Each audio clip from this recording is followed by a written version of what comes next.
The fluorescent lights of St. Mary's Hospital hummed softly, casting a sterile glow over the empty corridors. The night shift moved at a sluggish pace.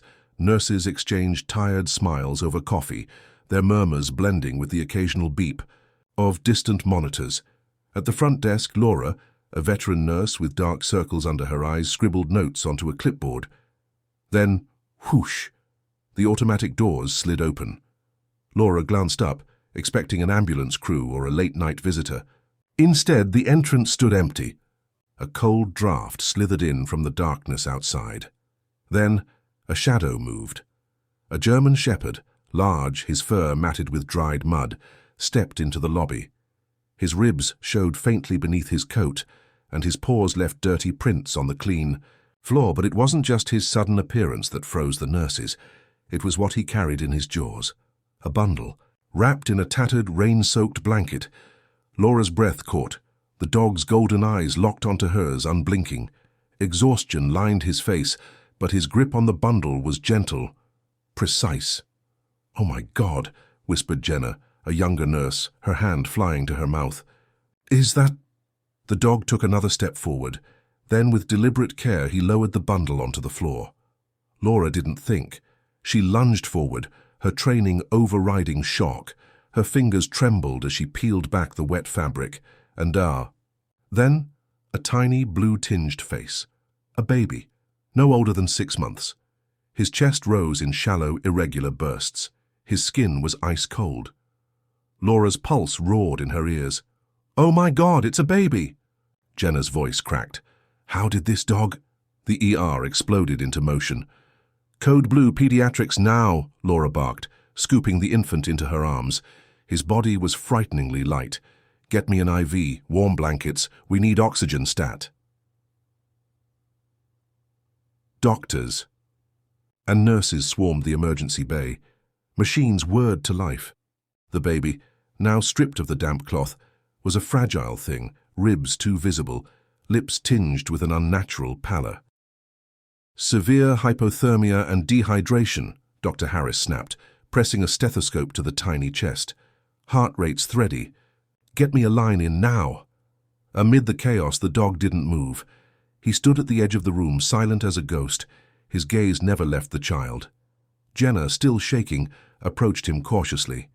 Hey, boy." The dog didn't growl, didn't flinch, just watched. A police scanner crackled to life at the front desk. Laura barely registered the dispatcher's voice. "Possible missing child. Check nearby surveillance," because the heart monitor let out a weak, sluggish beep. Crashing. Adrenaline spiked. Laura's hands flew, adjusting the oxygen mask, while Dr. Harris called for epinephrine. And through it all, the dog waited. His ears twitched at every shout. His tail didn't wag.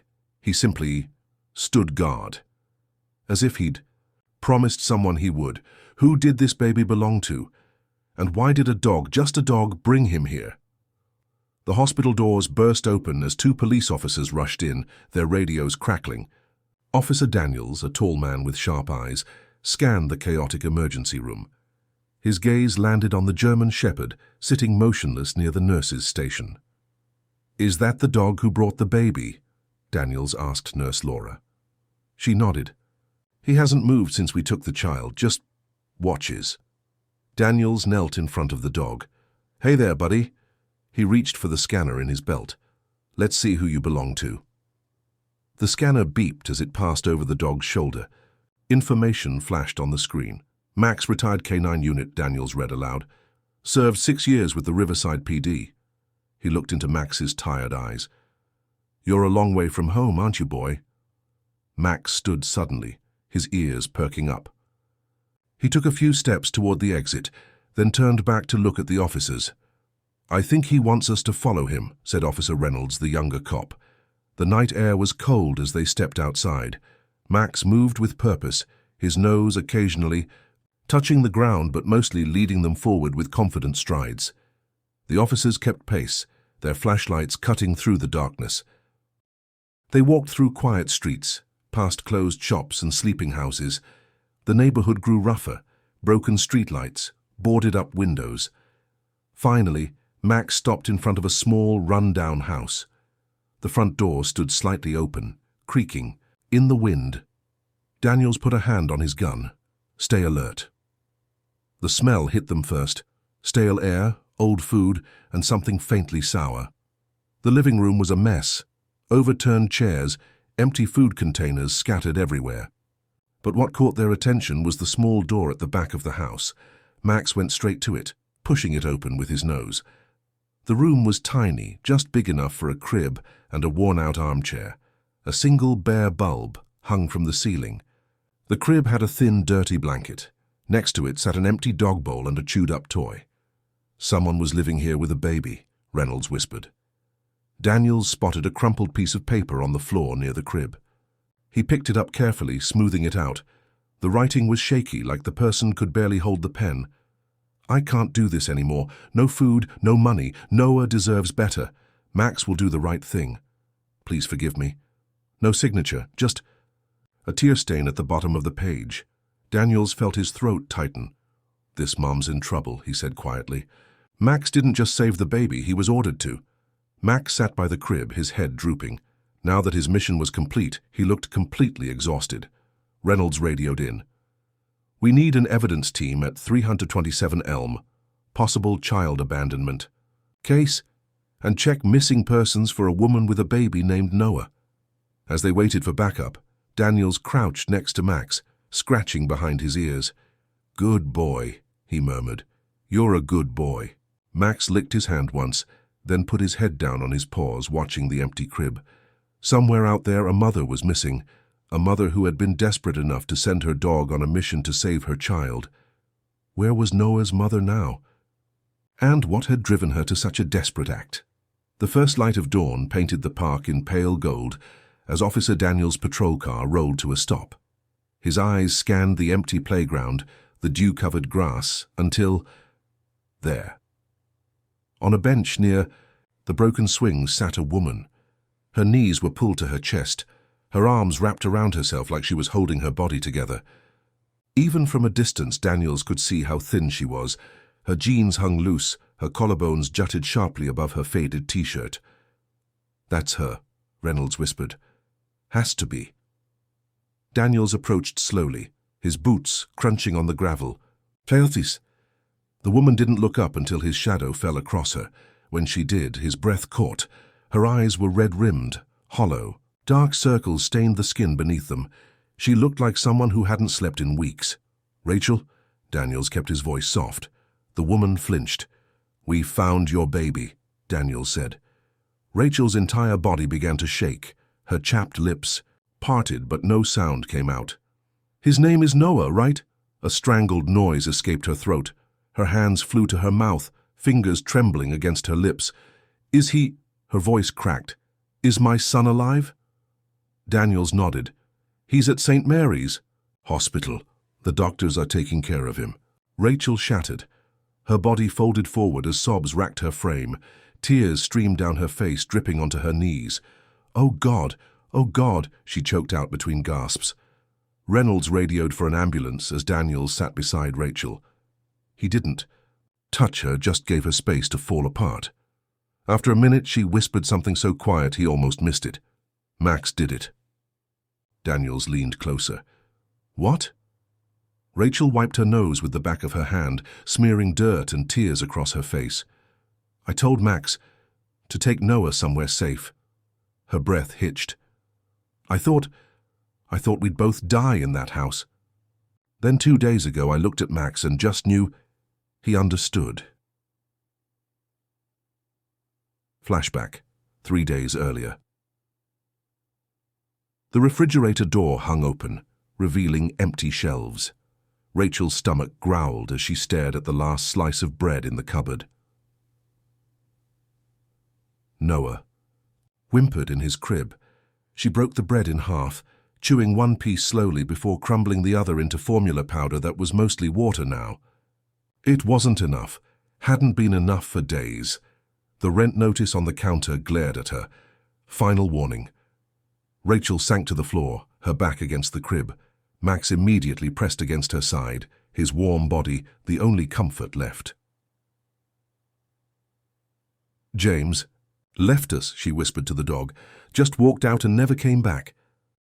Max licked her hand. Noah began to cry, weak, tired sounds. Rachel tried to stand, but her legs gave out. The room spun. When had she last eaten? 2 days? 3? She crawled to the crib. Noah's face was too pale, his breathing too fast. Panic. Squeezed Rachel's chest. She looked at Max, really looked at him. This dog who had slept beside Noah's crib every night, who had shared his food with her last week when she couldn't stand the hunger pains anymore. Max, she whispered, clutching his fur. You have to take Noah somewhere safe. The dog's ears perked up. His intelligent eyes locked onto hers. I can't. A sob caught in her throat. I can't save him. But you can. Present. The ambulance arrived, its red lights flashing against the trees. Rachel clung to Daniel's sleeve as the paramedics checked her vitals. Is Noah really okay? Please, I need to see him. He's fighting, Daniel said honestly, but he's alive because of you. Because you sent Max. Rachel's face crumpled again. I thought I was killing him, she gasped. I thought... The paramedic interrupted gently. Ma'am, your blood pressure is dangerously low. We need to get you to the hospital. As they loaded Rachel into the ambulance, Reynolds pulled Daniels aside. Child Services is going to have questions. Abandonment is... Daniels cut him off with a look. That woman didn't abandon her child. She sent the only soldier she had left on a rescue mission. The ambulance doors closed. Somewhere inside, Rachel was still crying. And back at that broken house, an empty crib waited. Noah was alive. But after days without proper food or care, would he survive? The steady beep of the heart monitor was the most beautiful sound Rachel had ever heard. She sat stiffly in the plastic chair beside Noah's hospital bed, her fingers lightly brushing his tiny hand. An IV tube taped to his arm fed him nutrients, his chest rising and falling evenly beneath the thin hospital blanket. The blue tinge was gone from his lips. A nurse adjusted the monitors. His temperature's normal now, she said gently, and his oxygen levels are perfect. Rachel couldn't speak. She just nodded, her throat tight. At the doorway, Max lay with his chin on his paws. He hadn't left his post since Rachel arrived, his eyes flicking between her and anyone who entered the room. When the doctor came in earlier, Max had stood, up watching closely until Rachel gave a small smile. Your bodyguard's on duty, huh? Nurse Laura joked as she checked Noah's vitals. She crouched to scratch Max's ears. You're a hero, boy. You know that? Max's tail thumped once on the floor. Rachel finally found her voice. How long until he wakes up? Could be any time, Laura said. His little body's been through a lot, but kids, they're tougher than they look. As if hearing them, Noah stirred. His eyelids fluttered. Rachel's breath caught. Noah? His eyes opened, hazy at first, then focusing. When they landed on Rachel, his tiny fingers curled around hers. A sob burst from Rachel's chest. She bent over the bed, pressing her forehead to Noah's, her shoulders shaking. I'm here, baby. Mommy's here. Down the hall, a commotion drew Laura away. She returned minutes later, her eyebrows raised. Rachel, there's some people here to see you. In the hallway stood a small crowd, nurses, hospital staff, and strangers holding bags and boxes. A woman in scrubs stepped forward. We heard what happened, she said. We took up a collection. She held out a stuffed elephant. For Noah. One by one they came forward. Diapers, baby clothes, a hand-knitted blanket, canned goods, an envelope with grocery store gift cards. A construction worker in a hard hat cleared his throat. My company's hiring office cleaners. Pays decent. If you're interested. Rachel stood frozen, tears streaming down her face. I don't know what to say. Laura squeezed her shoulder. Say thank you, then go eat something. You look like you're about to pass out. Back in Noah's room, Rachel collapsed into the chair, overwhelmed. Max immediately nuzzled her knee. She buried her fingers in his fur. We did it, Max, she whispered. "We made it." Outside the window, the first real sunlight in days broke through. The clouds. The donations would help for now, but could Rachel really rebuild their lives from nothing? The morning sun poured through the hospital windows as Rachel signed the last discharge paper. Noah giggled in her arms, batting at the pen. With tiny fingers, after a week of recovery, his cheeks had filled out, his skin glowing with healthy pink warmth. "Ready to go home," Rachel whispered, kissing his forehead. The word home felt strange in her mouth. The old house was gone, condemned by the city. But the social worker had helped her find a small apartment, its empty rooms already half filled with donated furniture from kind strangers. Nurse Laura handed Rachel a bag of Noah's medications. "You've got my number if you need anything." She crouched to rub Max's ears one last time. "Take care of them, hero." Max's tail thumped against the floor. Outside, the spring air smelled of fresh grass and blooming flowers. Rachel adjusted Noah in her arms, his weight comforting against her hip. Max walked beside them, his gait steady but alert, always on duty. As they reached the bus stop, Noah suddenly squealed. Rachel looked down to see him grinning up at Max, his tiny teeth gleaming in the sunlight. Her breath caught. It was his first real smile since everything. Tears blurred Rachel's vision as she knelt to bring them all level. "We made it, Max," she whispered, pressing her forehead briefly against the dog's. His warm tongue darted out to catch her tear. The apartment was small but clean, sunlight streaming through sheer curtains. A bassinet sat waiting in the corner, courtesy of the hospital staff. Rachel set Noah down gently, watching as he immediately reached for the stuffed elephant from his pile of new toys. A knock at the door revealed Officer Daniels holding a bag of groceries. "Thought you could use some basics," he said, setting it on the counter. His eyes swept the apartment, the second-hand couch, the baby supplies neatly organized, Max settling by Noah's playmate. "You're doing good here." Rachel swallowed hard. "I have a job interview next week, at the grocery store." Daniels nodded approvingly. "And Max?"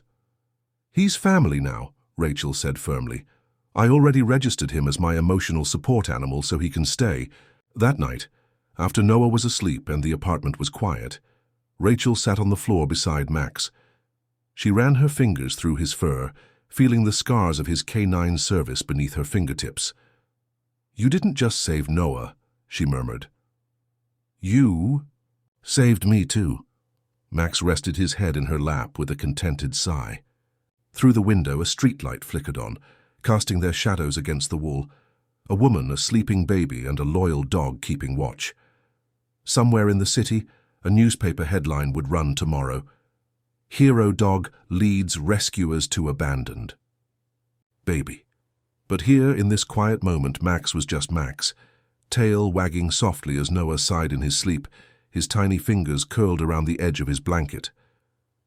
Outside, spring blossoms drifted past the window. Inside, a family breathed together.